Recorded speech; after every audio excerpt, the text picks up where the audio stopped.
Hello everyone, welcome back to my channel. ಮಕ್ಕಳಿಗೆ ಯಾವಾಗಲೂ ಹೊರಗ್ಲು ತಿಂಡಿ, ಕುರುಕ್ಲು ತಿಂಡಿ ಈ ಥರದ್ದಂದ್ರೇ ತುಂಬ ಇಷ್ಟ ಆಗುತ್ತೆ.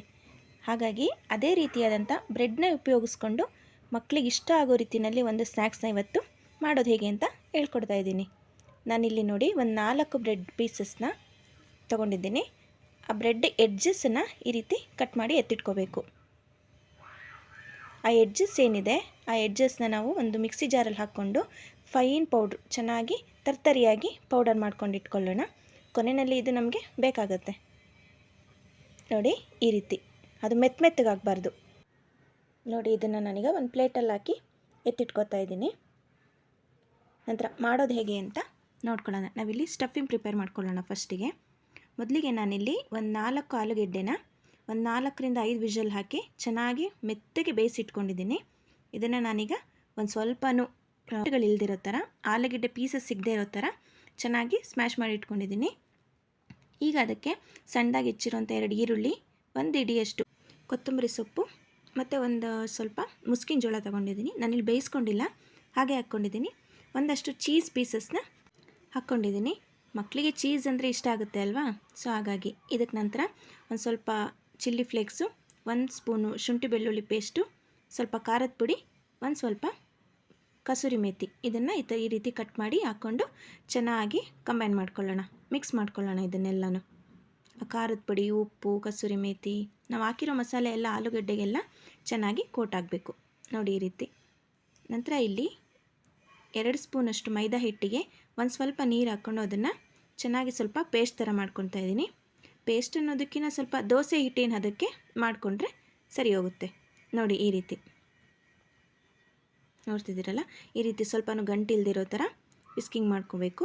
ನಂತರ ಒಂದು ಬ್ರೆಡ್, ನಾವು ಕಟ್ ಮಾಡಿ ಇಟ್ಕೊಂಡಿರೋಂಥ ಬ್ರೆಡ್ ಏನಿತ್ತಲ್ಲ, ಅದನ್ನು ಸ್ವಲ್ಪ ಲಟ್ಟಣಿಗೆಯಲ್ಲಿ ಈ ಥರ ಲಟ್ಟಿಸ್ಕೊಂಡು ನಮಗೆ ಯಾವ ರೀತಿ ಬೇಕು. ಇಲ್ಲಿ ನಾವು ಉಂಡೆಯಾಗಿ ಮಾಡಿಕೊಂಡ್ರೆ ಬ್ರೆಡ್ಡಲ್ಲಿ ಇದನ್ನು ಮಡಚಿ ಅದನ್ನು ಮಾಡೋದಕ್ಕಾಗಲ್ಲ. ಹಾಗಾಗಿ ಈ ಥರ ಮೊಟ್ಟೆ ಆಕಾರದಲ್ಲಿ ಸ್ವಲ್ಪ ಉದ್ದುದ್ದಾಗಿ ಮಾಡ್ಕೋಬೇಕಾಗತ್ತೆ ನೋಡಿ, ಈ ರೀತಿ. ನಾವು ಮೊದಲೇ ಎಲ್ಲದನ್ನೂ ನೀಟಾಗಿ ಎಲ್ಲ ಬ್ರೆಡ್ಡಿಗೂ ಆಗೋ ಥರ ಒಂದೊಂದನ್ನು ಸೇಮ್ ಸೈಜಲ್ಲಿ ಈ ರೀತಿ ಮಾಡಿ ಇಟ್ಕೊಂಡ್ರೆ ನಾವು ಮಡಚುವಾಗ, ಬ್ರೆಡ್ ಒಳಗಡೆ ಇಟ್ಟು ಮಡಚುವಾಗ ಅದು ಗ್ಯಾಪ್ಸ್ ಸಿಗಲ್ಲ, ನೀಟಾಗಿ ಕೋಟಾಗುತ್ತೆ. ಇನ್ ಕೇಸ್ ಏನಾದರೂ ಗ್ಯಾಪ್ ಏನಾದರೂ ಆಯಿತು ಅಂತಂದರೆ ಎಣ್ಣೆಯಲ್ಲಿ ಕರಿಯುವಾಗ ಗೊತ್ತೇ ಇರುತ್ತಲ್ಲ ನಿಮಗೆಲ್ಲ, ಸ್ಟಫಿಂಗ್ ಎಲ್ಲ ಬಿಟ್ಕೊಂಡ್ಬಿಡುತ್ತೆ ನೋಡಿ. ಈಗ ನಾನು ನೀಟಾಗೆಲ್ಲ ಕವರ್ ಮಾಡ್ಕೊಂಡಿದ್ದೀನಿ.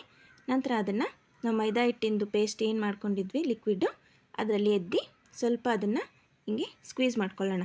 ಸ್ವಲ್ಪ ಹಿಂಗೆ ಅಮ್ಕೊಂಡ್ರೆ ಅದ್ರ ಜಾಸ್ತಿ ಹೀರ್ಕೊಂಡು ಬಿಡುತ್ತಲ್ವ ಬ್ರೆಡ್ಡು ಬೇಗ, ಸೊ ಹಾಗಾಗಿ ಜಾಸ್ತಿ ಹೀರ್ಕೊಂಡ್ರೆ ಅದು ಬೇಯಿಸುವಾಗ ಎಣ್ಣೆಯಲ್ಲಿ ಡೀಪ್ ಫ್ರೈ ಮಾಡಬೇಕಂದ್ರೆ ತುಂಬ ದಪ್ಪ ಆಗಿಬಿಡುತ್ತೆ, ತುಂಬ ಒರಟಾಗಿಬಿಡುತ್ತೆ.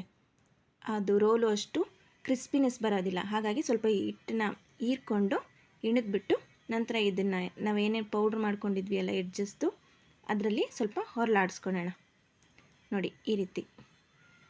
ಕರೆಕ್ಟು ಅದನ್ನು ಎಡ್ಜಿಗೆ ಕಾರ್ನರ್ಗೂ ಇಡಬಾರ್ದು, ಸೈಡಲ್ಲೂ ಇಡಬಾರ್ದು, ಮಧ್ಯದಲ್ಲಿ ಇಟ್ಬಿಟ್ಟು ನೀಟಾಗಿ ಈ ರೀತಿ ಬ್ರೆಡ್ಡಿಂದ ಆ ಕಡೆ ತುದಿ ಮತ್ತು ಈ ಕಡೆ ತುದಿನ ಕರೆಕ್ಟಾಗಿ ಮಧ್ಯಕ್ಕೆ ಕೋಟ್ ಮಾಡಿ ಮಡ್ಚಿಬಿಟ್ಟು ನಂತರ ಈ ರೀತಿ ಮೈದಾ ಹಿಟ್ಟಲ್ಲಿ ಎದ್ದೋದು ಮತ್ತು ಈ ಥರ ಮಾಡಿಕೊಂಡು ಒಂದ್ಸರಿ ನೀವು ಈ ರೀತಿ ಮಾಡಿ ಇಟ್ಕೊಂಡ್ರೆ ಎಣ್ಣೆಯಲ್ಲಿ ಫ್ರೈ ಮಾಡೋದಕ್ಕೆ ನಮ್ಗೆ ಈಸಿ ಆಗುತ್ತೆ ನೋಡಿ. ಈಗ ಎಣ್ಣೆ ಕಾದಿದೆ, ಹೈ ಫ್ಲೇಮಲ್ಲೇ ನಾನು ಇಟ್ಕೊಂಡಿದ್ದೀನಿ. ಇದನ್ನು ಕರಿವಾಗ ಫಸ್ಟ್ ಹಾಕುವಾಗ ಹೈ ಫ್ಲೇಮಲ್ಲೇ ಹಾಕಿ ನಂತರ ಅದನ್ನು ಮೀಡಿಯಮ್ ಮಾಡಿಕೊಂಡು ನಿಧಾನಕ್ಕೆ ಬೇಯಿಸ್ಕೋಬೇಕು.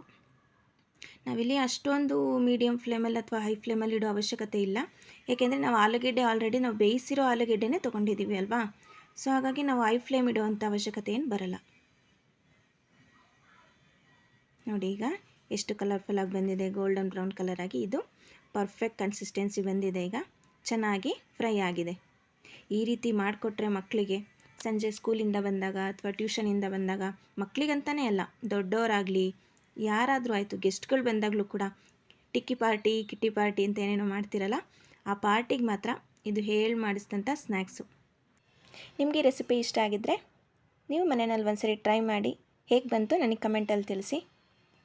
ತುಂಬ ಕ್ರಿಸ್ಪಿ ಆಗಿರುತ್ತೆ. ಮೇಲ್ಗಡೆ ನೋಡೋದಕ್ಕೆ ನೋಡಿ ಎಷ್ಟು ಕ್ರಿಸ್ಪಿ ಅನಿಸುತ್ತೆ, ಒಳಗಡೆ ತುಂಬ ಸಾಫ್ಟಾಗಿರುತ್ತೆ, ತುಂಬ ಟೇಸ್ಟಿಯಾಗಿರುತ್ತೆ. ಆಲೂಗೆಡ್ಡೆ, ಕಾರ್ನ್ದೆಲ್ಲ ಸ್ಟಫಿಂಗು ತುಂಬ ನೀಟಾಗಿ ಬೆಂದಿದೆ ಕೂಡ.